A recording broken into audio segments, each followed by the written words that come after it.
Welcome back to the Life Legacy Podcast. Today's going to be special. I'm here with Bryan Waldon Pope.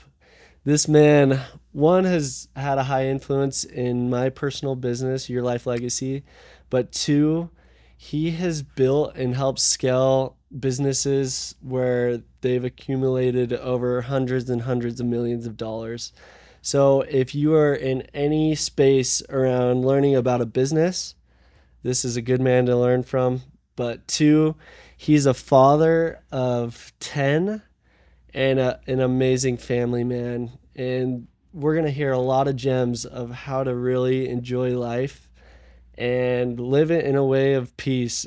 When I think of Bryan, I sincerely think of like a monk who's kind of figured out how to deal with emotions. He's also been through uh, a good amount of hardship and gone through a little roller coaster of a life. And so excited to have you. And as a friend and as someone I look up to, I'm really happy you're here. Well, thank you, Jackson. I'm excited to be here. So, first off, let's help paint a picture of who you are a little bit. And so, what are you passionate about right now? Wow, that could be the whole episode. Um, let's whittle it down and say that I'm really passionate right now about helping intentional difference makers, business leaders, organizational leaders create cultures where people thrive, where communication and human connection are at the core of everything they do. Um, so that people can collaborate effectively and be in creation mode and just create opportunities, create new products and services, create better lives for their people, better communities. So that's probably the everything else probably falls under that umbrella somehow in there. So, out of all the things in the world to choose, why do you care about that? Well, it's an interesting word. You said out of all the things to choose. I don't know Uh-huh. that I chose it. It really was something that came out of my background, which is in turnarounds, buying failing companies, turning them around, pumping them up, selling them off. Culture creation really became my secret sauce. That was what allowed me to do things that other people weren't doing. Um, and it was interesting. I thought that was something kind of unique to me. It felt kind of warm and fuzzy. It didn't feel like anything that anybody else would ever be interested in. In fact, I kind of hid it, to be honest with you, just because I thought, all these other people that are out there putting together these systems and, have these hardcore analytics and all of these things they do in business, all of which is important. They would look at what I do and say, this guy's hayseed. He doesn't know what he's doing and everything. So I kind of kept it hidden. And then as people found out about some of the things I had done and started asking questions and had me help them with their businesses, I realized that most people actually are more interested in that soft side of business, the people side, than they are in the hard side of business. And all of that was just born out of that. So, it wasn't me saying, "Hey, this is what I'm going to go do." It was really people around me, coming and drawing that out of me. Yeah, the more you learn about Bryan, the more you learn that it's all about the relationship. And I think that is a secret sauce in itself that relationships build businesses, and as well, like relationships can tear down businesses. Absolutely. And so it's a vital thing that needs a high emphasis on. And so with what you're working on, what's got you excited currently? Besides the core business, which is called Unstoppable Culture, I'm involved in a number of other projects. And the one that comes to mind when you say, what's exciting to me, is a company called Achieve Learning Sciences.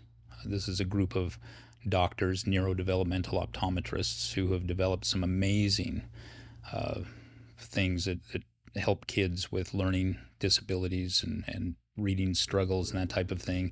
It's not workarounds. They're actually, and I'm not a doctor, so I'm probably going to say this all wrong, but rechanneling neural pathways and that type of thing in a way that these kids are overcoming things that have kept them from performing in school, that have created behavioral issues, that have caused social issues for them with friends and with family, and it's a miracle. I'm going to bawl talking about this. By the way, I'll just give you a heads up in advance. It's truly, and there it is, truly miracles that happen with what they do. And when I saw this a couple of years ago, I talked to them and said, what's your plans with this? This is pretty amazing. And their plans were to, open a couple of more practices and expand a little bit. And I said, what if we took this to the country?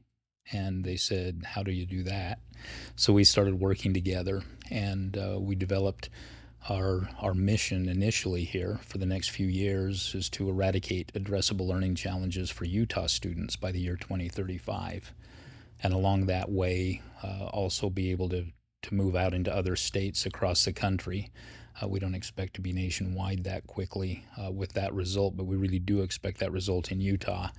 And so we've teamed up with other healthcare professionals and educators and other people in that journey and put together the first ever comprehensive approach that is keeping mom and dad from playing caseworker, having to figure out why Johnny is struggling and going from specialist to specialist and getting frustrated and spending a lot of money they don't have.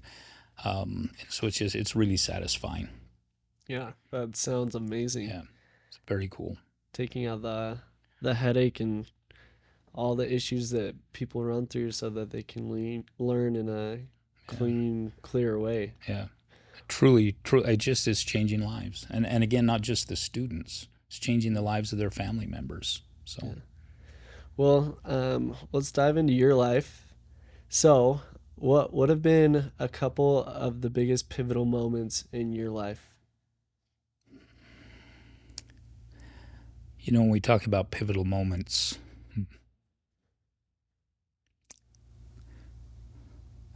sorry, there's one that stands out. You mentioned earlier some of the successes that I've had in business. One of those successes was followed by a slow motion 8-year long train wreck that did away with all of the gains that had been enjoyed in that growth financially. But what took their place was a lot of growth in other areas that was meaningful before I got to that point that I was really ready to learn, ready to see things differently. I didn't see a way out. When you've got the feds chasing you, that's the 800-pound gorilla, and they can pretty much do what they want. And this was over an environmental issue with one of our companies. And in the middle of the lawsuit and everything, my father passed away. He was my partner in that business. And so everything fell on me. And it all got very heavy. Things at home were difficult. Life just was not going well, all in all. And we're talking a big number. I mean, this was an 8-digit, tens of millions of dollars they were chasing me for. And I got to the point that I just didn't want it anymore. I wanted out.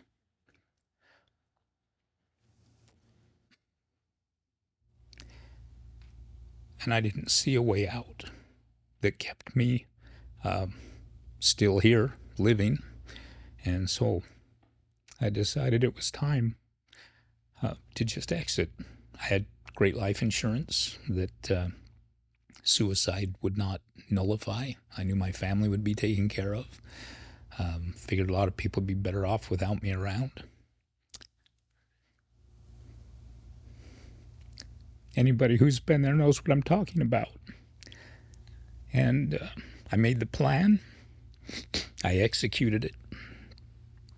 And probably in the interest of not putting ideas in anybody's heads, I won't share the details of that, but I was right at that point. I mean, everything was done, and I was sitting there ready to end things.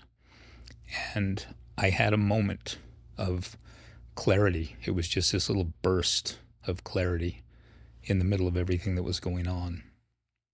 That basically, the thought that I had was, if this is really where you're at, if this is really what you're willing to do, you have nothing to lose. You can go do anything, and it can work or not work or anywhere in between, and it doesn't matter, because at least you'll have an opportunity to try again. Pick yourself up, dust yourself off. What did that I mean to you? yeah, I hadn't had a thought that positive in a very long time. And so I thought, okay, if that's really true, and it rang true to me, what is it I want to go do? And I decided to just go on a little journey, figure out, I'm a guy that went to Sunday school, every Sunday growing up and everything, and I thought, obviously I've missed something. There's something. There's all these happy people out there. They're successful in their relationships, financially, with their health, everything else. Clearly, they've figured something out that I missed. Maybe that was the one Sunday I didn't go to church. Maybe that was the lesson that week. I don't know. But so that's the journey I went on, was to find that. What did I miss? I spent, as I recall, it was about 4 months, maybe 5. That was my full-time pursuit. And I mean, there were motorcycle rides involved and hikes and, just lots of personal time. And one morning I woke up, and it was an experience I'll never forget. We lived right by a creek, Hobble Creek, ran through our backyard. And so I'd sleep with the window open, just listening to the water. And I woke up, and it was early in the morning, but the room seemed really bright. And I sat up, and everything just felt different. I felt there was no heaviness. It was a feeling, again, I don't know that I'd ever had. Definitely hadn't had it in any recent years. And for a split second, I thought, did I die?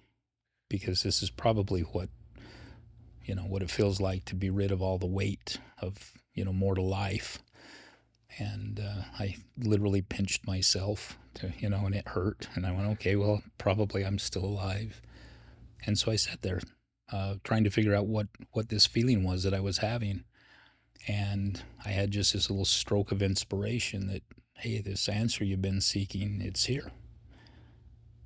And I said out loud, I said, lay it on me. I'm ready. And 3 words came to my mind very clearly. Those 3 words were, people come first.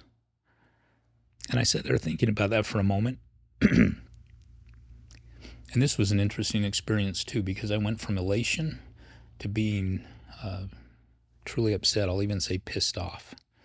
It's like, seriously, I went out and I put all this effort into this and everything, and here's the answer: is people come first. I know people come first. That's not news to me. That's trite. And I was pretty upset. But I decided, you know what? Maybe there is something I've missed. Maybe I don't know what that means. And so I decided to start putting it to the test. What haven't I done in putting people first in my life? And I got to tell you, Jackson, I was amazed at what a clod I was. Many times a day, I would run into situations and realize I'm not putting that person first, or I'm making that decision based on money ahead of a person, or my own selfish desires, or whatever else. It was constant, and I realized how I really had not been putting people first. And it became a kind of a game. It was kind of fun to get to the point that instead of making the mistake and having to correct it, to catching myself in the middle of starting to make a mistake of not putting people first, and then being able to think ahead and project ahead and say, okay, here's how I'm going to do this, or here's something I won't do, or whatever, so that I'm putting people first. And it's an ongoing journey. That was many years ago. And the growth curve was steep for quite some time. It's leveled out a little bit now, but I still have my moments when I'm less than perfect at that. But that was a pivotal moment. That definitely made a huge difference, not only in my life, but in the lives of my family members. My awesome wife, who stuck with me through all of those years. I'm not sure why. I don't know that I could have. She shares things with me pretty regularly. Things that I said and did during those years that I just shake my head and hug her and say, I'm so sorry. Um, What does it mean to you that she did stick with you through that? well, she's a great example to me. She, uh, she has an amazing amount of patience. Um, well, any of my kids can share. In fact, recently I was doing a training, and a couple of my kids happened to be with the group in the training, and I was talking about a concept and honing our attributes. And I said, "There's one I've really struggled with a lot in my life." I said, "There are two people in the room here today who know me extremely well, and this is not. We haven't talked about this at all. I'm just interested to see what they have to say. If there's an attribute you think I've lacked, that I've worked on and still have not perfected by a long shot, what do you think that might be?" And it's they're both adults. It's an adult son and daughter, and both of them came off just that quick and said patience. Hmm. And I said, "Yeah, that's right. That's the one I would have said too."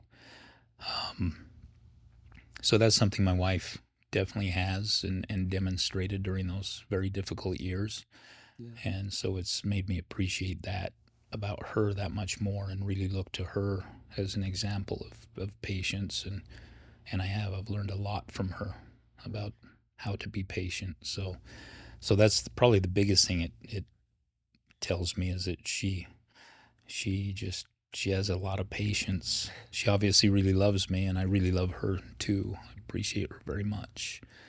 Um, yeah. Yeah. Um, so we're in a day and age where I feel like suicide is becoming like way too common, and life is extremely hard. Uh, for anyone out there that has contemplated or is contemplating, where you have literally been in that motion, in that time where you have decided it's done. What what would you want to say to someone that's around that? You know, I think the first thing I'd say, you started off there by saying we're in a time where life is extremely hard. I hear that from people all the time. They say life is hard. I'm a huge believer in the power of words. Uh, Henry Ford is credited with saying, whether you believe you can or believe you can't, You're you're right. right. Yeah. And I think that he's right in that. And so when people say life is hard, my response to that is, if you say so, then you're right. It is. Mm. This journey has taken me in a place where I don't think life is hard at all. In fact, I think life is extremely simple. Now, again, being a wordsmith, I will clarify that simple does not mean easy. Simple just means not complicated. Mm. We very much complicate our lives, just following what our families do, what our uh, communities around us do in business, even our neighbors, religious groups, whatever. We just kind of follow along and very unwittingly complicate things for ourselves. And I believe when we stop and think and plan with intention, um, we can keep things extremely simple. And that's where life is not hard. It's beautiful. It's simple. It gives us capacity to help other people. We're not so focused on our own woes that we don't have capacity or bandwidth to reach out and help other people. It's where we get we talked a little bit about peace, earlier. As I fleshed out, as I went back and identified, there were actually 93 points that I identified that I had worked on and changed that got me to this place of peace. Mm. And I've taken those and fleshed those out into just little short statements that they're principle based. They don't tell anybody how to do whatever it's talking about. It's a what and not a how, because there's the how is different for everyone. Um,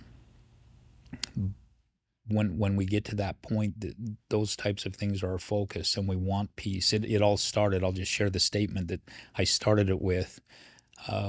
One day this came to me, and I thought, I like that. I'm going to kind of make that my mantra and start trying to live that. And the statement was, I want peace more than I want to be proven right. Mm. And that led me on that part of my journey to the point that I now have, and you've heard me say this before, the drive to be understood is the thief of human connection. Um, there's the Expound on that. yeah there's that popular notion out there. Um, it's been around for a long time. It was popularized by a gentleman who I knew before he passed away, and I know his family, and I do not share this in any way to disparage if anybody knows who I'm talking about, what I'm about to say here. But the essence of it is that we should first strive to understand others and then help them understand us. And the first time I heard him speak and heard him say that, everybody kind of was, they were like, wow, that's so cool. And it didn't hit with me. And this was long before my journey. This was Mm. many years prior. And even then, it struck me as there's something that's just not hitting right with me on that. And I realized many years later during this journey that the problem with that really is that second half. We don't need to be understood. And we spend so much time and energy and effort trying to be understood. That's where conflicts come up. That's where every point of disconnection between humans happens, is with one or the other or both parties trying to be understood. So when we can instead step into other people's worlds and stay there, interact with them from within their paradigm, speak their language, facilitate their journey, help them figure out what they need, and then be resources to them to help them get that. There is no conflict in that. There can't be conflict in that. And the cool thing that I have found in that journey is that in the process of helping other people get what they want and playing that facilitator role, I end up with much more than I could have ever gotten for myself, than I ever would feel good about asking for myself. Um, it's just an interesting phenomenon, Yeah. and it works 100% of the time. So give an example of a time where that came to fruition for you. Wow, just one. One that stands out I'll, to you. okay, I'll just start by saying that it works everywhere. As a parent interacting with a child, um, a partner with a spouse, a business leader with an employee, a salesperson with a prospect. It doesn't matter where we are, what setting we're in. It's just the way it happens. I'll share a business one here. We went kind of on the personal side pretty heavily there. I'll come back over to the business side a little bit. Um, I was doing a training with an engineering company with their sales team specifically, and the CEO was in there. He wanted to see what we were talking about. And I was sharing these principles. It's called the Viva principles. It's something I developed while I was doing turnarounds. And I asked, what's your most difficult sale that you're working on right now? And instantly they all in unison said the name of a company. It's a large international manufacturing company. Everybody would know their name if I shared it. And I said, and what's going on? And they had been working on trying to close this sale for 18 months. And I said, well, what I'm going to do is when we're done here today, this afternoon with today's training, I'm going to take you over and show you how this is done. So if during our break this morning, if you'll call over and set an appointment, so we have an appointment for this afternoon at 3:30 or whatever time it was. Um, I'll go over, we'll close the sale, and I'll show you exactly how this is done. And the CEO said, "Wow, you're not cocky, are you?" And I said, "No, just confident." And he said, "We've been working on this sale for 18 months. What makes you think you can go close it today?"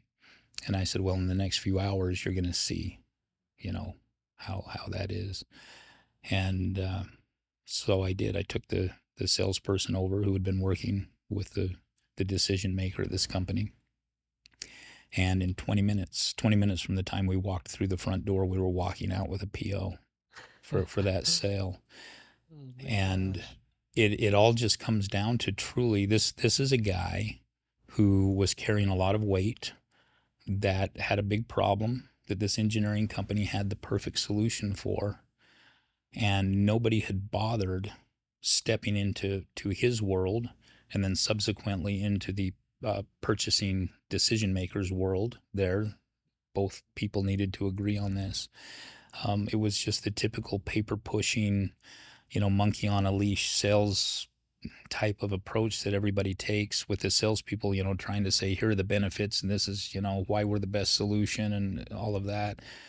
And just having a real conversation with this guy, uh, guiding him through the process of what the problems were this was creating for him and what a solution looked like to him and all of that. I mean, we just came down to a very natural point. In fact, it was kind of funny. The reason I share that one, I said to him when he was done talking, I said, "I'm confused.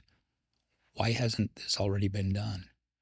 And he said, "This purchasing person needs to sign off on it." And he gave me her name. I said, "Is she here?" And he said, "Yeah." And I said, "Can we go see her?" He said, "Well, yeah, I guess." So we went upstairs to see her, and I'll make names up here. We'll use Nancy and Bob.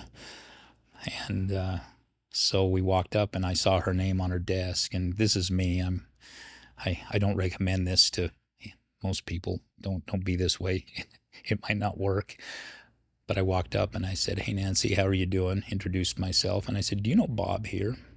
And she looked at me like I was smoking something. She said, "Well, of course, I work with him." And I said, "Oh, okay," because I was kind of confused. "Bob has this big problem. Are you familiar with this problem?" And she said, "Yeah." And I said, "But you're the one who can fix that problem for him, but it hasn't been done. Help me understand that." We talked through that. She had some hurdles and some things, so we talked through those. Anyway, got down to, and I said, "So as far as getting a PO, is that something you send over? Do you print it out and hand it to me while I'm standing here? How does that work?" And she said, "Oh, I can print that out and sign it right now." Awesome.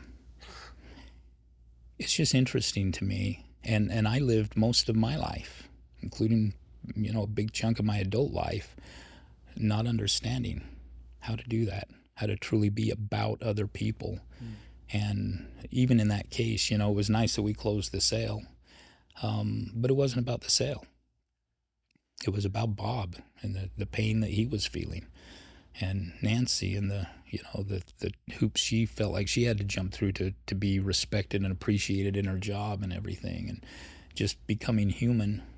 They led themselves to their own conclusions and solutions. So that's one of just many, many examples. I could talk about teenage kids in my own household and other business things, community situations. It's neat and culturally in an organization when we can help everyone in the organization become facilitators for each other. It's pretty cool what happens when you totally get past that whole concept of that's not my job and some of these other things that hang organizations up. So What uh what do you see as like some of the biggest culture issues we have in business and in society?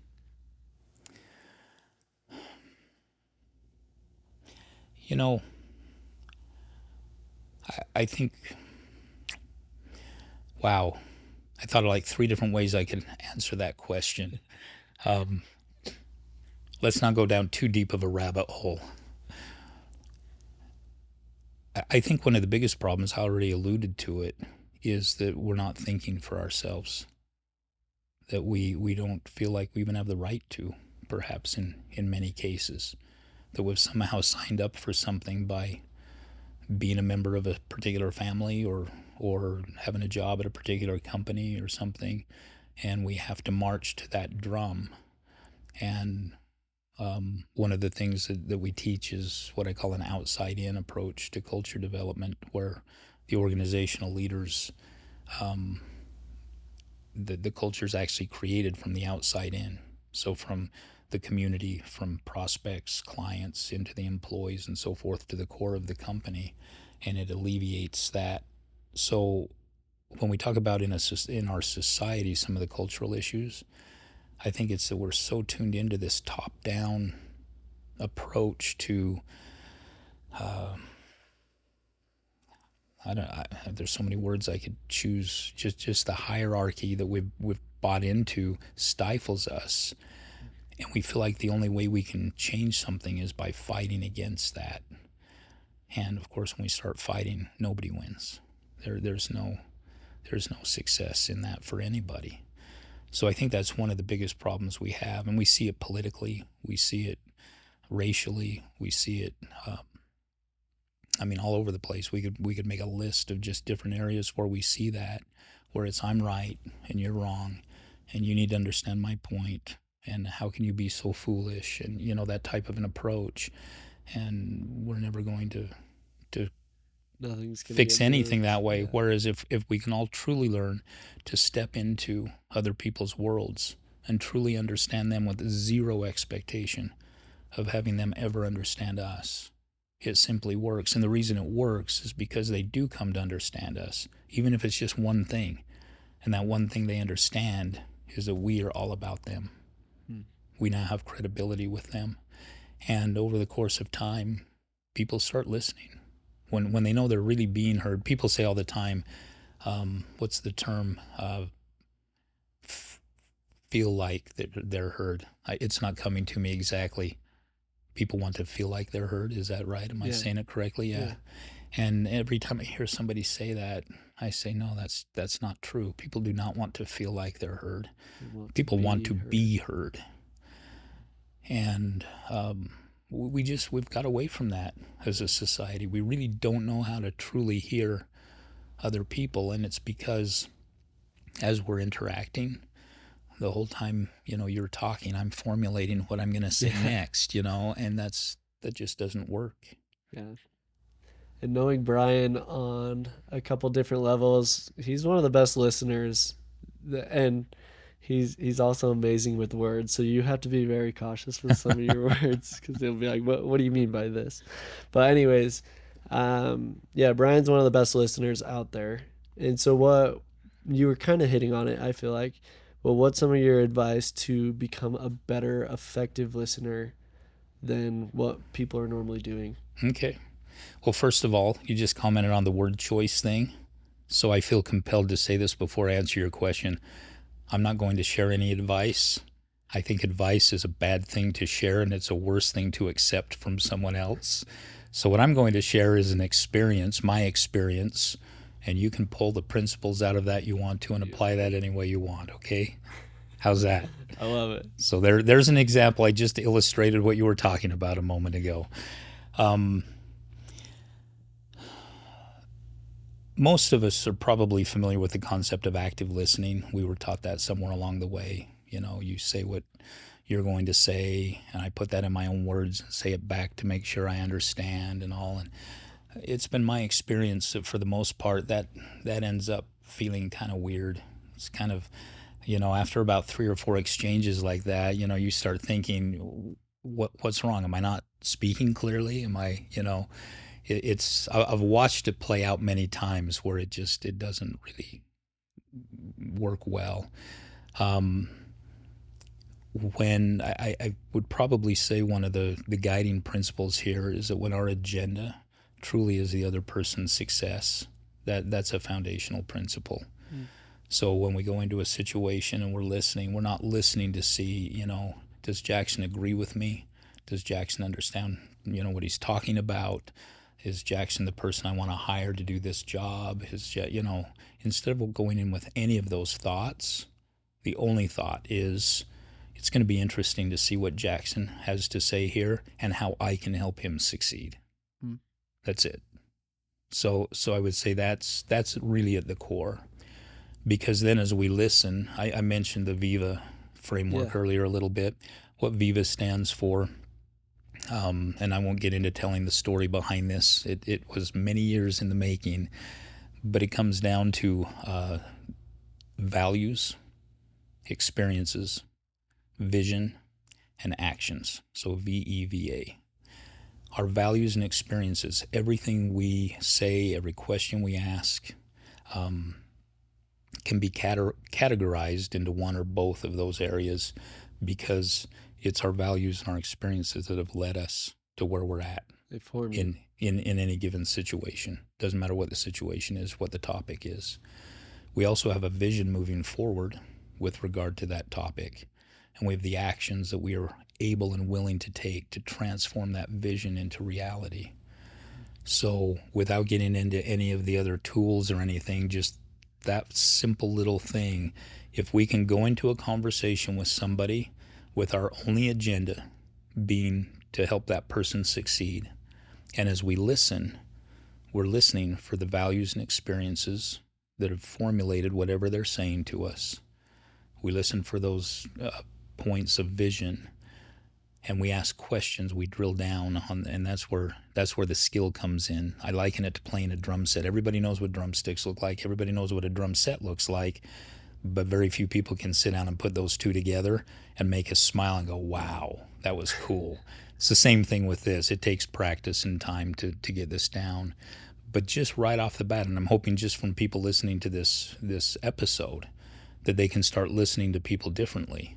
And when somebody says something, they can say, "Wow, these aren't the words that he just said, but from what he said, I realized that there's this value that he subscribes to, or this is an experience he had, or this is a vision that she has about what she wants to do." When we start listening with that framework and we drill down and ask questions and we stay in that person's world, ultimately coming down to those actions that person's able and willing to take to transform the vision into reality, and we become the facilitators to help them get the resources they need or whatever it is that's going to help them do that. It changes the game. It's a huge game changer just that quickly. Yeah. So that's not my advice. That is my experience, Your experience. based very heavily on my values that have changed significantly over the years, I will say, and the vision that I have for helping people have more meaningful interactions and to create just deep, real human connections, instant connections. Yeah, you're extremely good at that. And so I'm curious, what were the value changes? And um, then a follow up question to that would be, if you could go back to you in your 20s, what would, how would you restart that? Okay.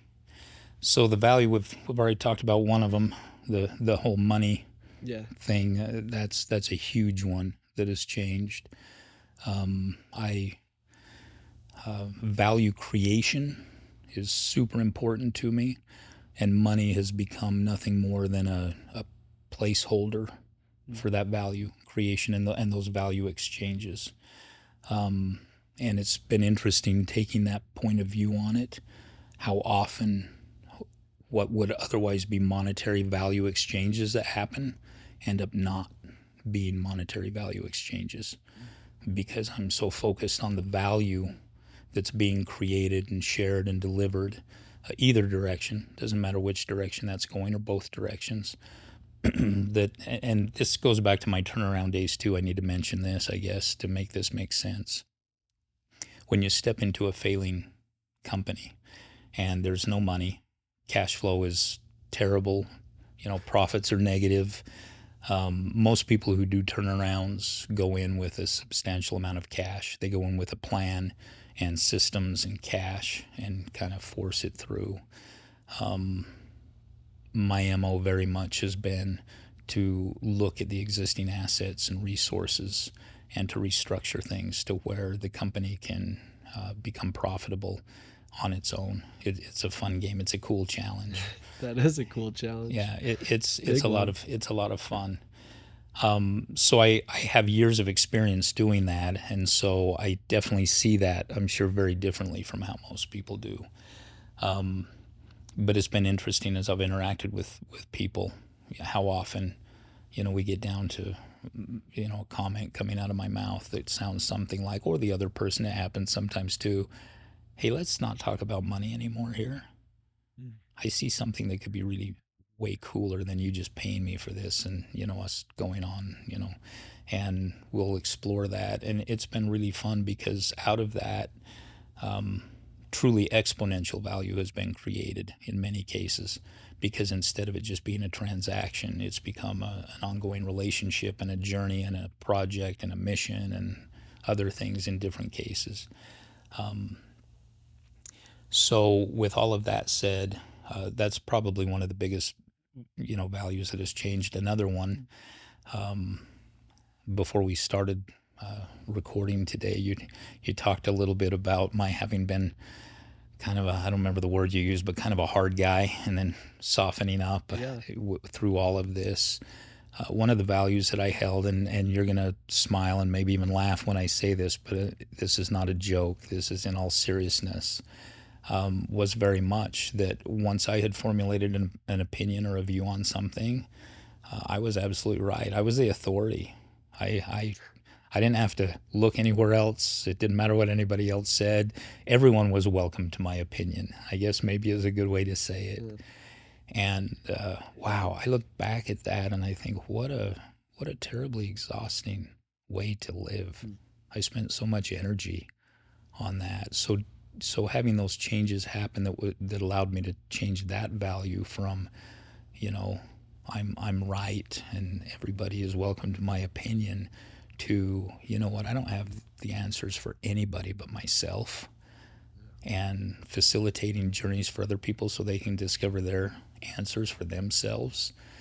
I mean, those two things don't even live in the same, Yeah. probably, galaxy, even. Definitely not on the same planet, maybe not in the same galaxy. So that's been a huge shift, Yeah. and a very beneficial one. It's been amazing how much I've learned from other people that I would have previously gone in with preconceived notions and my answers all in place and ready to go, and I would have missed out on amazing learning opportunities from those people, that by facilitating and having those conversations with them, we've unpacked things that, just opened my eyes, and Mm. I feel like I am the more rewarded recipient in those exchanges consistently. I Wow. mean, it's very cool. So you went from being Henry Ford, where it's like, hey, you can have whatever color car you want as long as it's black, to being a sponge of everyone else's wisdom and adding it to yours. That's I mean, for me, I've accepted that I never want to be the smartest one in the room, and that has taught me so much.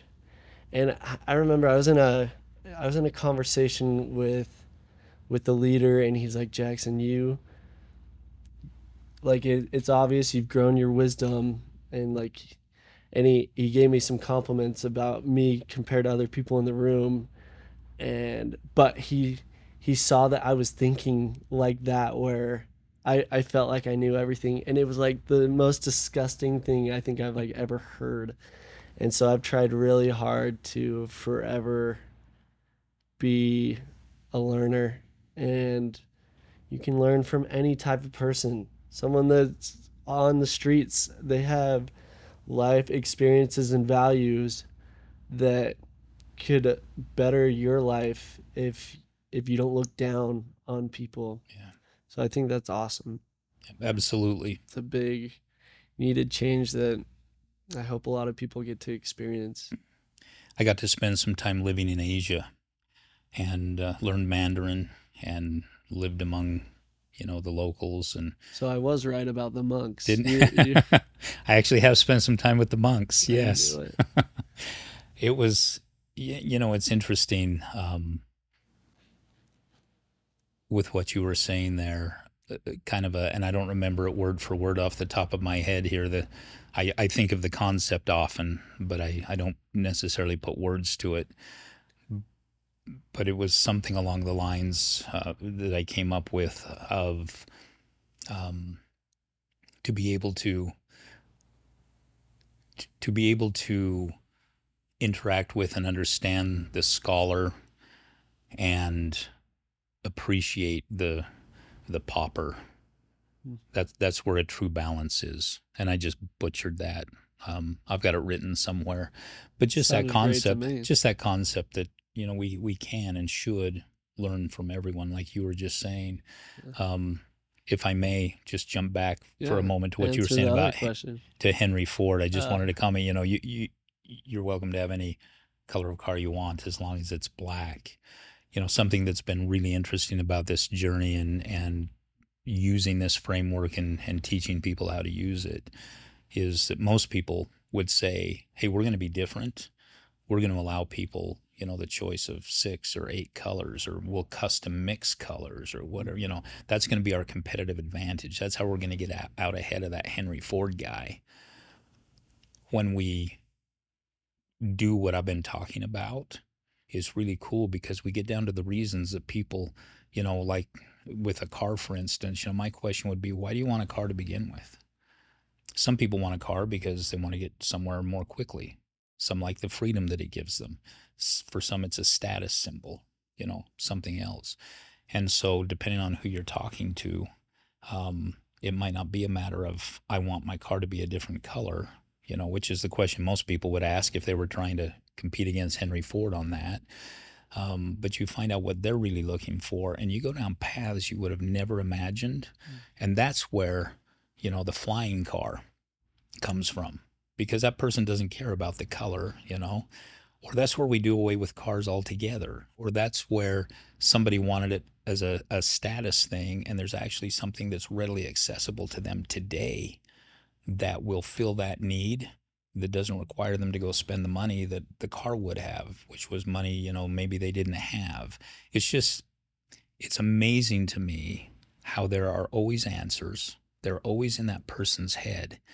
And when we take the time to really facilitate those journeys and find those things, um, people can have what they want today. yeah. That I'm a firm believer in that. That this whole concept of becoming something or having something somewhere down the road is also this stress-inducing. Um, I don't know, lie might be too strong of a word, but misconception at Yeah. least. That just it's not true. When we get down to what we really want as human beings, just in its raw form, that's available to all of us today in our own reach with our existing resources. And it's fun to help people get to that, personally and in business. It doesn't matter. Again, it doesn't matter what it is. There's always an answer. It's interesting to think, on average, people are spending like 5 to 8 hours using their phone, like scrolling on social medias, or 7 or 8 hours at a job that they absolutely hate, and they don't take 20 minutes to reflect and dive into who they are, to know what they actually want in life. And I feel like you're someone that has really dove deep into like who you are and what you want now. Um, do you have anything from your life experience that you'd like to share on how to get more intentional with knowing yourself and growing your vision? Yeah, before we do that, I don't think I answered your second question You didn't. previously. And what was it? Remind me what it It was. was I'm happy to answer it. good. Thank you. So, with all your life experience, financially building businesses, going through the some really dark times to some more uplifting, happy times. If you could go back to your 20s and Oh, restart, yeah, that's what right. what would you do? So that's an interesting question, um, and I'll answer it two ways. My I I want think three ways. I think I'll try to think of a third one. I think my most immediate answer to that question is I don't think I would change anything Mm, because I see how every little piece of the journey has worked together to get me where I'm at and to mold me into who I am. And I like where I'm at. I like who I am. And I'm afraid if I changed any of that, it probably wouldn't end up the same. yeah, Um, you're a pretty cool guy. so I, I, I say keep it. so I think that's my honest answer to that. But I understand the concept behind that is, Mm, hey, there's some shortcuts you could have taken. There's some pain you could have avoided, that type of thing. And there's certainly value in that, even when we consider ourselves where we're at today. Consider myself that 20-year-old today because every day, I, ooh, that just brought up another principle. We probably don't have time to talk about it, but answering the question from that angle. Um, what's that principle? I think what I would say to that younger self, a couple of things. Number one would be don't be in such a hurry. Don't be in such a hurry to prove yourself and to make your millions and to you know prove that you're right and to whatever else, all the other things that I was chasing then. Um, just don't be in such a hurry. Enjoy the journey. Um, And I think the other thing I would definitely tell myself based on what I've learned is that the answer isn't money. Yeah, More money does not fix problems at their core. And it's the solution that so many of us chase. And it's a lie. It just simply is not true. For everybody I know that money has helped alleviate something meaningfully and sustainably, I probably know 10 people that more money has exacerbated problems and caused other issues and ruined relationships and just on and on and on. So I think those are probably the two things that I would have liked to have learned mm, a little more quickly and with less pain. yeah. I'm not sure if we've talked about it before, but to the listeners, hitting on that money point, I remember when I was about 12 years old, I was talking with my father, and he he succeeded so much in business. I like he was amazing at business. And I remember at one point he was talking to me about his net worth, and it was like very substantial. And as a 12-year-old, I remember being so confused and sad because in that moment, I realized I don't want to have my dad's life. And that was just hard for a little 12-year-old to try and fathom. You have absolutely everything you could ever want monetarily, and I know you're not enjoying your life to the fullest. And from that moment on, it took me on this journey to really try and understand what success or wealth meant. And it has been the most beautiful learning trying to dive deep into the art of fulfillment and what actually matters in life. And it's it's another big reason why I've chosen my career path, and instead of taking easier money in other atmospheres. And I credit it to learning that from my dad, which I'm extremely grateful for. But I, if there's anyone driving their life around money, take a second and try and understand what's most important. I think it's really important to be financially well off, as in enjoy financial freedom, but that can come at the cause of adding substantial amount of value to other people, like through what you were explaining. If I can jump into your shoes and help whatever you're trying to achieve, value just attracts money. And it's A to B. And sometimes when you just try and go to B and money is what you're going for, you might lose all the value. And so I just want to hit on that pretty strong Yeah. because it's a sad truth that society falls into. Yeah. I agree. On that point, if I may, just people listening to this, probably wonder, so, where is this Bryan guy? If this is what he's done, but he had this crash and burn and Yeah. everything, where does he stand today? And I've had people, as I've talked to them about, this journey and these principles and everything, that have more or less said, I think it's cool that you're where you're at, but it's easy, once you've had financial success, to then be able to go and do these things that you've done. For somebody like me who's, still just trying to put food on the table and everything, it's just not the time of life, or, whatever. And so just being completely vulnerable and open about this, I alluded to the lawsuit earlier and the kind of numbers we were talking and all. I'm still not out of the woods on that. I'm still taking care of that. The things that I've shared today were all discovered when I literally did not have a penny in my pocket and had huge debts, and that huge lawsuit against me and everything. The changes that were made from that place. The those months I talked about that I took to go and try to kind of figure things out.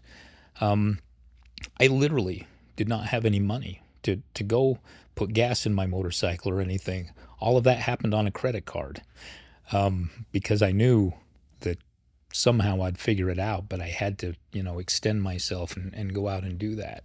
So I would like to just share that message, that this isn't the story of someone who, went out and made a ton of money and had some tough times, but went out and figured out some really cool stuff with millions of dollars in the bank, to fund that journey and those experiences and discoveries. It was done in the total depths of despair and poverty and nothingness, which I think is true of most people's stories, that are like that. And it wasn't until stripping away the misconceptions about money and getting the focus, the priorities straight as to what matters, that the value that I had to offer the world started to naturally transform into money. And I think that's something that we all need to learn one way or another, because, and you said it beautifully there. I love what you said, that, A naturally becomes B when we're, creating value. It naturally becomes money. But if we skip A and we just try to chase B, you know, I wish when I was your age I had met you and you had said that to me. It might have reprogrammed me a little bit, and I would have gone, "Oh, I'm missing a step, here." But I think that's really important for people to understand, that it doesn't matter, where you're at. You can have a red number on your balance sheet and be at a job you don't like and everything else right now, and you're not stuck. You might feel stuck, but you don't have to be stuck. That is the place, from my experience personally and from many people I know, that I consider to be successful. And to your point, not just financially successful. These are people who have strong relationships. They have good health. They are successful in every facet of their life. All started from that place.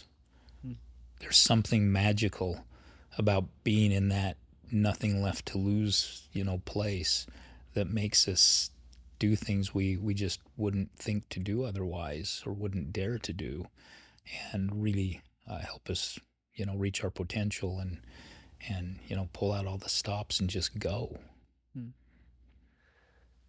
If you could play God for a second, which is a scary task, uh, if you could have someone experience something in your life that's helped you the most, what would you want them to experience? You're talking about just taking taking the chip out of my brain and plugging it into theirs, and they own it Yep. as if they were me and had experienced it. Yeah. Is that what you're talking about? Wow, that is scary. Kind of goes against all the principles I talked about. I That know. people have their own answers, and my answer isn't your answer.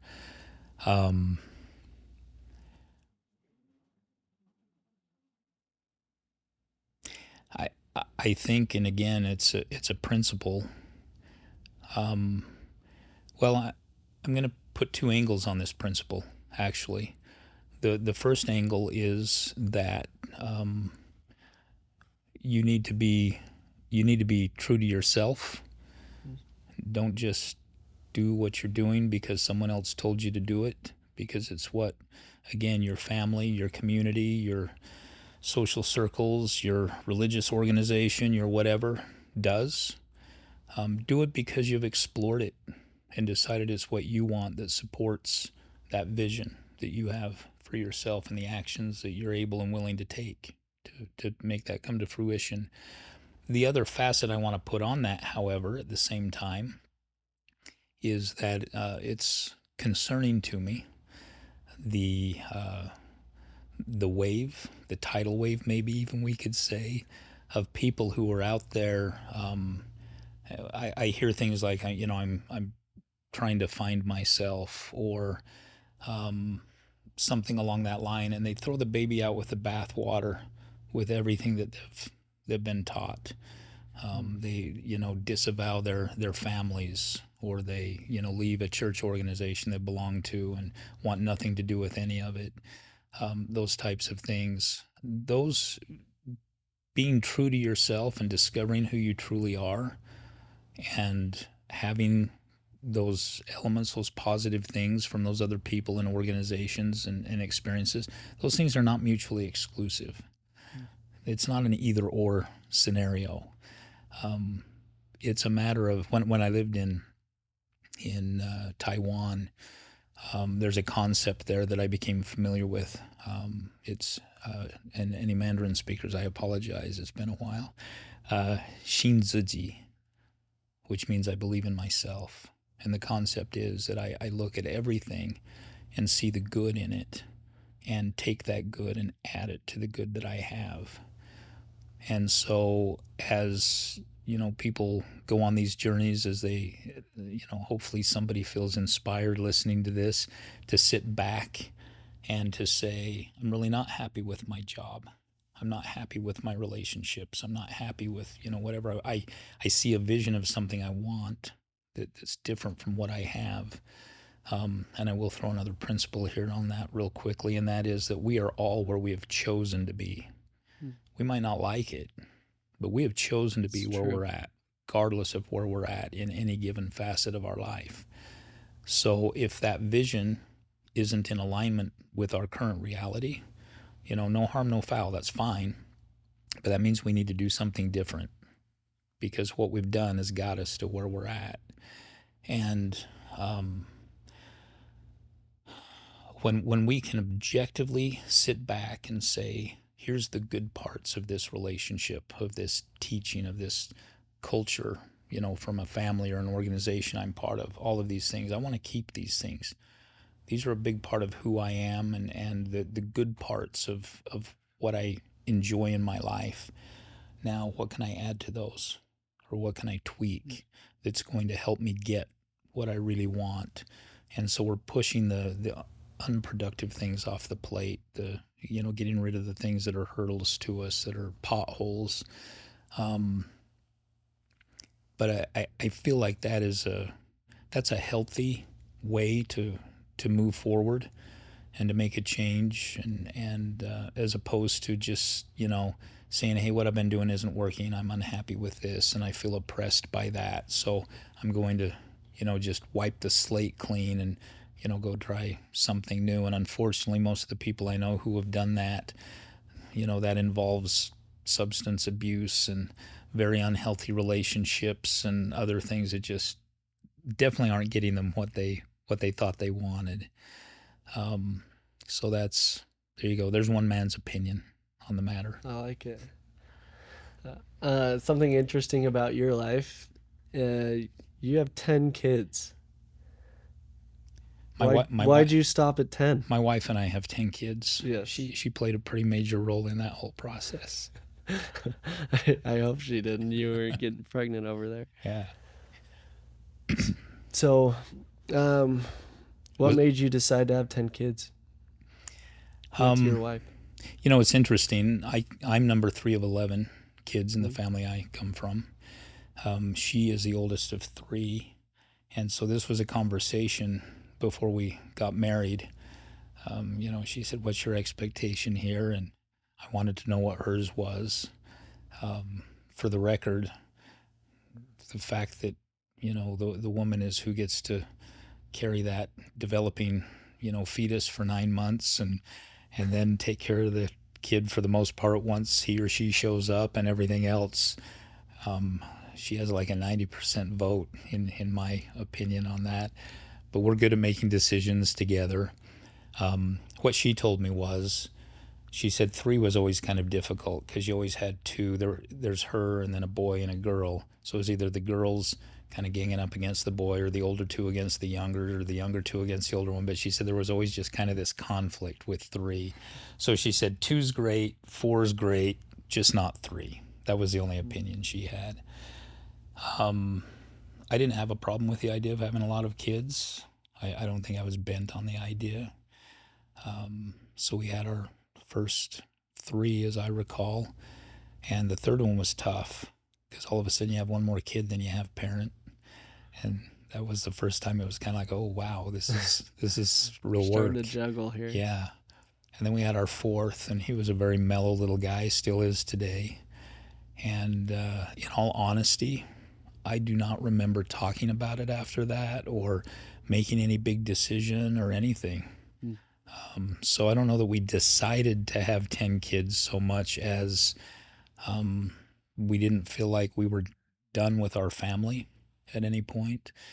Um, and so we kept having them as they naturally came along until the 10th one. And that was a really cool experience. She was born in November of 2008. In August of 2008, at the time, I had 8 clients that I was working with, one of which was a very large international financial organization. And I got a call from one of my clients saying, hey, there's talk of this recession thing, kind of hitting and all. We think we're going to kind of pull in our horns a little bit. So we don't need your services for the foreseeable future. And I was like, okay. Well, as that continued to happen, I thought, okay, this is a real trend. First one was in August, kind of continued through September into October. And I kept telling my wife, she was getting a little nervous. And I said, hey, hang on. We've got, this big client. We were doing a huge project for them. Um, I mean, at that point, even the project was enough to pay for everything through the whole next year. And so, we're going to be fine. We're going to be fine. I will never forget this date, Jackson. October 30th, 2008. I got a call from one of the vice presidents of this large financial institution. And she said, I've got some kind of bad news, Bryan. The company has put a moratorium on all new marketing projects until we see what's happening with this whole recession. I mean, it appears to really be real, and so we're pulling our horns in on this. And I said, okay, so do we just bill you for what we've done so far? Or, that means this next project we were going to start in January is not going to happen. But what do we do with this one that's, 90% done that we're going to have done in the next week or so?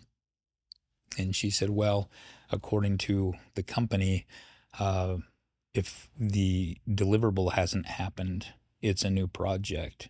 Oh my And gosh. so basically, there is nothing to bill. They won't pay you. She said, you could chase it. And she said, I feel terrible. I mean, we had put a lot of work into it already at this point. And anyway, she said, you wouldn't win. And I agree with that. And so she felt terrible. And I hold, there's no malice there or anything. But I hung that phone up. That was my last client. We literally had no income. There was nothing coming in. Um, we had a baby that was due in a few weeks. And a few days before she was born, I was diagnosed with cancer and went in for emergency surgery.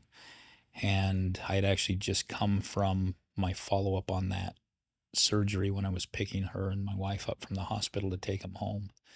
And I stood there holding this little baby, looking out the window of the hospital over the city, wondering, how am I even going to feed this kid? I got 9 more at home. And it was tough. It was scary. That's a scary place to be. And by then, by November of '08, I mean, just like when COVID hit and every news report was about how many deaths there were and what's happening with COVID, it was that same thing by November of '08 with the recession. It was just bad news everywhere. And as I stood there looking out the window and holding her, I just got the most peaceful feeling that this is the end of your family. This is the last one, and it's everything's going to be okay. And I turned and looked at my wife in the bed there, and I said, I just had the coolest experience. And she said, so did I. And we had just had that same experience. So you asked, why did we stop at 10? There's your answer. Wow. That was it. She was the last one, and it's been a wonderful thing. I would not trade for all of the difficulties of having that many kids. I wouldn't trade it for anything. They've been amazing. So you just tapped on to one, losing all income with having 9 kids, now 10 kids. Uh, you just got notified that you have cancer. That's like a for a lot of people that would be a rock bottom, a very hard moment in life, and then for you to get that peaceful moment, uh, that's where I think God, like you hear of God picking people up in the sand, and there's only one pair of prints in the sand, and sounds like you were needing it right in that Yeah. moment. Yeah. That was definitely one of the times that he carried me Yeah. for sure. Uh, so tell me about cancer. So um, that was that was something that falls into that same boat as what you just said. Truly, um, something that could have been ugly that I feel very blessed with.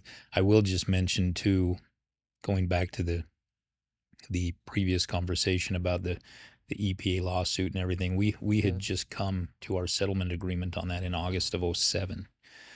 And so I had had 1 year since the living in courtrooms and all of that mess had ended. I was just starting to kind of get back on top of things and starting to make my payments on that massive debt and everything else.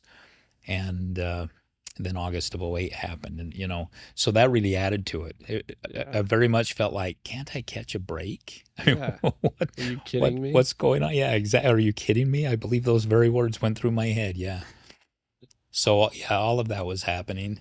Um, so I went in to see my doctor. I had had the same doctor for a number of years, and frankly was not very impressed with him, if I can just say it that way.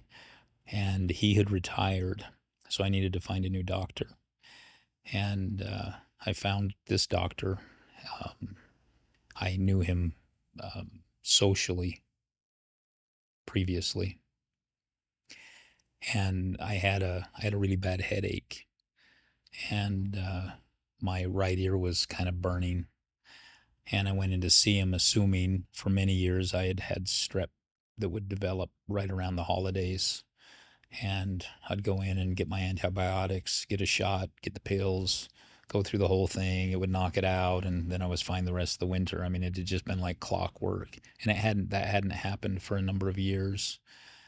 And so I assumed that's what it was. Even though only one ear was hurting, I thought this is an ear infection or something starting. And I went in and he checked me out and he said, "Yeah, this isn't what you think it is. I don't know what it is." And he dug in and noodled around, and he ended up finding a lump up under my occipital bone, and Where is that? just on the back of my head right here. Yep. Yeah, I can feel the scar here. And he said, "Have you felt this lump here?" And I'm a guy, Jackson, all the way. I'm one of those guys that pretty much will go to the doctor when somebody else takes me in because I've passed out or I can't, physically move. And so, um, if he ever sees this video, I apologize. I lied. I said, "Yeah, I noticed that. I don't know, a couple of weeks ago, maybe, or something." It had been a number of months that I had felt that. And I thought I had hit my head, how you get a goose egg or something. Yeah. I thought that had happened. Anyway, he looked into it. He said, "This is definitely," and if I use improper terms here, I apologize again. Not a doctor, but it was a tumor. And he said, "We need to schedule surgery and get that out." And he actually had the scheduler come into the room, and she said, "How about 9:30 tomorrow morning?" And I said, I was thinking this was like 6 weeks from now, because that's usually how it goes, with hospitals and that kind Yeah. of thing. And the doctor looked at me and he said, "You don't understand. This is serious. This is priority." And I said, "Oh, okay." So I went in the next morning. We had surgery. They pulled that out, had it tested, um, and it was uh, malignant. And he said, based on the biopsy and everything, he said, "You were probably somewhere between 2 weeks and maybe 8 weeks on the outside from the time that we would have just sent you home and said, enjoy the last few months of your life. There's nothing we can do." He said it would have spread to your lymph nodes and everything, and No and way. you'd just be done. So it was an interesting experience because what could have been life ending, definitely life altering for sure, even with some miracles in play, became a same day surgery experience instead. And that was very humbling. And to your point you made earlier, I very much felt like that was one of those moments that, you know, God undoubtedly just said, this guy's, he's got enough right now. Let's let's make this one easy. Let's pull this So one back a little yeah. bit. So needless to say, I've changed my ways a little bit. My wife will disagree with this when she sees this. I've changed my ways a little bit. I am a little quicker to seek help when I feel something's wrong with my body. But so that good came from it for sure. But yeah, just all of those things, the economic things hitting, and then that, and having the 10th child born and all. It was an interesting time for those few weeks there. Yeah. Brian's someone that I could spend endless amount of time with because you can feel the pure, um, I don't know if pure bliss is the right word, but pure like beauty of a soul that's probably gone through way too much, but has came out a diamond through all your hardship. And like if you haven't gotten anything out of this, you got to rewatch it again because there's there's so many pieces of just gems of Brian's story that I'm sure we have more to cover, and maybe we'll want to do a round two or something. But uh, what I've gotten out of this is, like we all think we're serving other people to a certain extent, but just like that epiphany that you had where God was like, serve more people, people come first. and you're like, what the heck? That's what I've been doing my whole life. This doesn't help anything. I think that's a good thing to introspect and see how you can serve your loved ones around you more and benefit the fruits of trying to be a great person for everyone around you. And I think it's a universal law. Whenever you give what you want, the reciprocation is always tenfold of what you could do by yourself. And Definitely.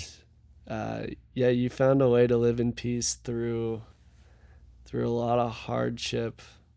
And I bet through going through all those hardships, what I've noticed, at least for me, is whenever a new trial comes, I kind of compare them to my old ones. It's like a flat tire or like something like that doesn't compare. Like I don't care. Like I can deal with that. That's nothing, you know.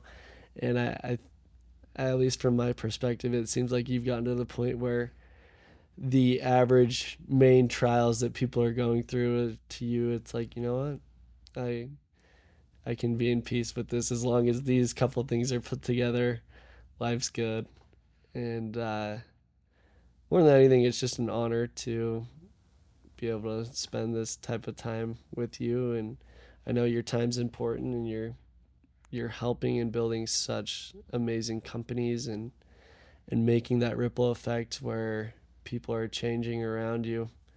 And from the first day I met you, I felt a unique difference in who you were compared to other leaders. So I just want to publicly thank you for being you and going through all that and choosing to be a winner instead of having every reason to be a victim.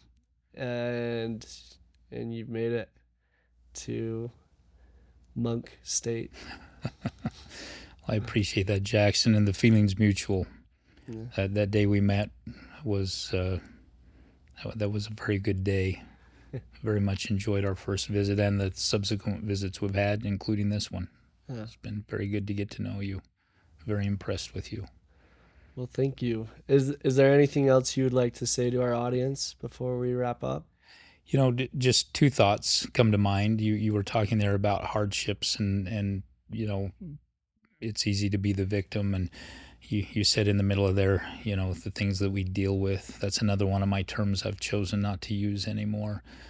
And so if I could just leave on that note that you know, when we deal with things, we give those things power, and we're on the defensive, fighting against those things.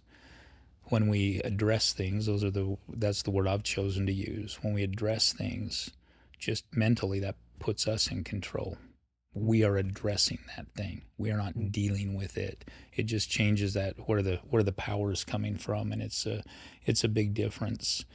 And so I would hope that, you know, if there aren't other takeaways people could take from this, just that one: stop dealing with things, start addressing things from a place of peace, and do the things that, you know, will help you individually, you know, find clarity.